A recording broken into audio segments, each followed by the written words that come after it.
Alors bonjour, voici un petit test d'opacité entre de la gouache de chez Lefranc-Bourgeois et Winsor. Et en fait, ce qui me tracassait depuis un moment, c'est que j'avais quand même une idée assez péjorative du produit.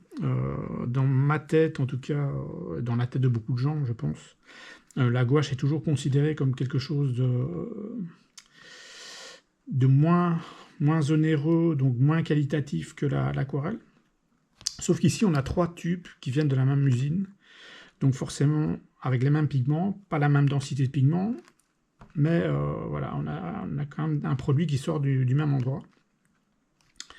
Et ce qui me tracassait, c'est que en achetant des tubes, j'ai remarqué que certains tubes avaient des pictogrammes différents. Par exemple, ça, c'est une gouache semi-opaque. Celle-ci, c'est avec un pictogramme opaque, qu'on voit ici. Et donc là, je commençais à me poser des questions.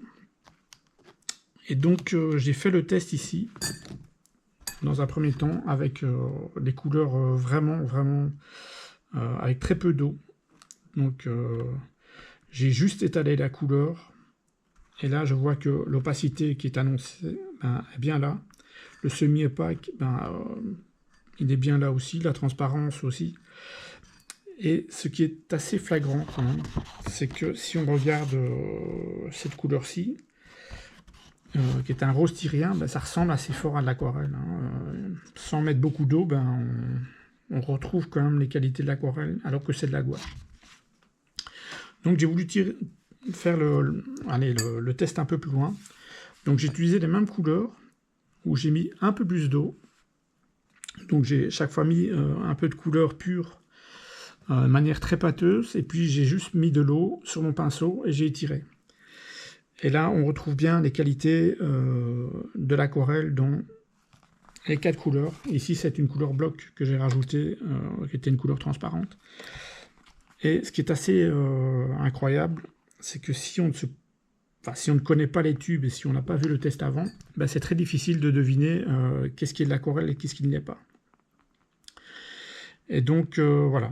Moi, je trouve ça très intéressant. Le seul truc qui pourrait me gêner, c'est que des gens essayent de vendre des aquarelles à un prix d'aquarelle, alors qu'ils ont fait ça uniquement avec des peintures gouache. Là, je trouve que c'est un peu voler le consommateur ou le client potentiel ou le collectionneur. Bon, ça me dérange un peu.